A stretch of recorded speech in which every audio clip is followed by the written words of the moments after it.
আচ্ছা, পৃথিবীতে আপনার কত টাকা হলে অথবা আপনার কত ধন সম্পত্তি হলে আপনি নিজেকে সুখী মনে করবেন? এই পৃথিবীতে কি আসলে সুখী হওয়ার জন্য ধন সম্পদ বা টাকা পয়সার কি কোনো মাপকাঠি আসলে রয়েছে? আপনারা কি মনে করেন?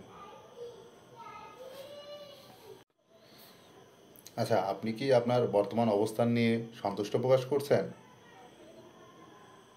মনে হয় না। পৃথিবীতে কেউই তার নিজের অবস্থান নিয়ে সন্তুষ্ট না। আজকে আমি যে অবস্থানে রয়েছি, আমি যেমন আমার নিজের অবস্থান নিয়ে সন্তুষ্ট না, তেমন পৃথিবীর কেউই তার নিজ অবস্থান নিয়ে কখনোই সন্তুষ্ট প্রকাশ করে না। আর এই জন্য আমাদের যত অশান্তি, যত দুশ্চিন্তা, যত রকম ঝামেলা এইখানেই। আমরা কখনোই মনে করি না আমরা যে বর্তমান অবস্থায় আছি এটা অন্য কারোর জন্য স্বপ্ন। আমি যেমন একটা চাকরি করতেছি, তো এই চাকরিটাও দেখবেন যে অনেকের কাছে এই যে চাকরিটা স্বপ্ন, যে ঠিক আছে আমি যদি এই চাকরিটা করতে পারতাম।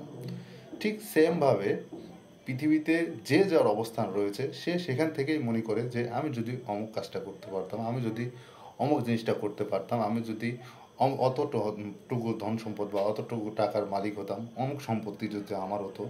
এই সব আশা আকাঙ্ক্ষা কিন্তু মানুষের সারা জীবনের, মানুষ জন্ম থেকে মৃত্যু পর্যন্ত এই সমস্যা কিন্তু এই চাহিদাটা থেকেই যাবে। আজকে আমি যে সিচুয়েশনে রয়েছি, যে পরিস্থিতি রয়েছি, সব সময় আমি মনে করি যে আমি মনে হয় সবচেয়ে খারাপ অবস্থানে রয়েছি। কিন্তু আসলে আপনি যদি আপনার চারিপাশে তাকায় দেখেন, দেখবেন যে এই অবস্থানে আসার জন্য মানুষ যুদ্ধ করতেছে, কত কি করতেছে, ঠিক আছে? তো এই জন্য আপনি যদি সুখী হতে চান তাহলে অবশ্যই কিন্তু আপনাকে আপনার যতটুকু আছে ততটুকু নিয়েই সন্তুষ্ট হতে হবে। আর আপনি যদি এই সন্তুষ্ট না হতে পারেন তাহলে কিন্তু আপনি পৃথিবীতে যত ধন সম্পত্তি আপনি অর্জন করেন, পৃথিবীতে যত টাকা পয়সা আপনি ইনকাম করেন না কেন, আপনি কিন্তু সুখী হতে পারবেন না। এই জন্য সুখী হতে হলে অবশ্যই আপনাকে নিজেকে সন্তুষ্ট হতে হবে। পৃথিবীতে চাহিদা সবসময়ই অসীম, এই চাহিদার কখনোই শেষ হবে না। আর এই চাহিদা পূরণ করার যোগান যেটা, সেটা সবসময়ই সীমিত, ঠিক আছে? মানুষের একটা চাহিদা শেষ হওয়ার সঙ্গে সঙ্গে আরও একটা নতুন চাহিদা দেখা দেয়। আর এই জন্যই এটা মানে মানুষের দ্বারা কখনোই সেটা পূরণ করা সম্ভব না। আজকে আমি যে চাহিদা আমার রয়েছে এটা পূরণ হওয়ার সাথে সাথেই দেখবেন নতুন আর একটা চাহিদা দেখা দেবে। তো এই জন্যই যে যতটুকুতে রয়েছেন, হ্যাঁ, আমাদের সবারই উন্নতি করতে হবে, সবাই চেষ্টা করতে হবে ভালো কিছু করার জন্য, কিন্তু তার মানে এই না যে আমি আমার নিজের যে অবস্থানে রয়েছি সেটা নিয়ে অসন্তুষ্ট প্রকাশ করা।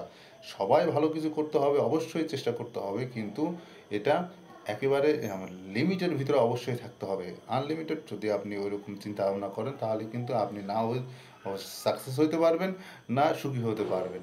সব সময় দুশ্চিন্তা, মানে সব সময় একটা হেজিটেশনের ভিতরে আপনি থাকবেন। আর এই জন্য আপনাকে অবশ্যই সন্তুষ্ট প্রকাশ করতে হবে, যে যেখানে রয়েছেন সেখান থেকে নিজেকে সন্তুষ্ট প্রকাশ করতে হবে। তবে আপনি দেখবেন যে আপনার যে কোনো জীবন, চাকরি জীবন বলেন, আপনার পারিবারিক জীবন বলেন, বা চাকরির লাইফই বলেন, যে কোনো লাইফই বলেন না কেন, তবে আপনি সন্তুষ্ট হতে পারবেন। আর সন্তুষ্ট মানেই আপনি সুখে শান্তিতে বসবাস করতে পারবেন। সুখের কোনো মাপকাঠি এই পৃথিবীতে কেউ আবিষ্কার করতে পারেনি। পৃথিবীর সবচাইতে যে ধনী ব্যক্তি বিল গেটস, তারও দেখেন সে কি এত টাকা পয়সার মালিক, সে কি তার ব্যবসা বাণিজ্য সব কিছু ছেড়ে দিছে?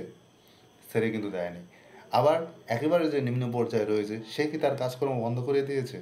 হ্যাঁ, সেও কিন্তু তার কাজকর্ম কখনো বন্ধ করেনি। আর এই পৃথিবীর সৃষ্টির শুরু থেকে এবং শেষ পর্যন্ত যতদিন আল্লাহ তাআলা এই পৃথিবীতে রাখছে, ততদিন পর্যন্ত মানুষের এইরকম চাহিদা থাকবে। মানুষের উত্থান হবে, পতন হবে। কেউ গরিব থেকে আস্তে আস্তে ধনী হবে, কেউ ধনী থেকে আস্তে আস্তে হয়তো বা পথের ফকির হয়ে যাবে। কিন্তু এই যে মানুষের চাহিদা, এটার কি কোনো দিন শেষ হবে? আসলেই শেষ হবে না। আর এই জন্য যার যতটুকু রয়েছে তারে ঠিক ততটুকু নিয়েই সন্তুষ্ট থাকতে হবে।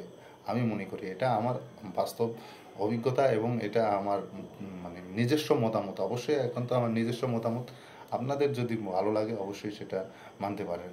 তবে একটাই, আপনি মানুন আর না মানুন কোনো সমস্যা নেই, কিন্তু আপনি যদি সন্তুষ্ট না হন আপনার অবস্থান নিয়ে, আপনার যা আছে তা নিয়ে যদি সন্তুষ্ট না হন, আপনি কখনোই সুখী হতে পারবেন না। আপনার মন কখনোই শান্তি হবে না, কখনোই আপনি সুখ পাবেন না, শুধু সব সময় টেনশন চিন্তা নিয়েই থাকবেন। তো ধন্যবাদ, সবাই ভালো থাকবেন। আসসালামু আলাইকুম।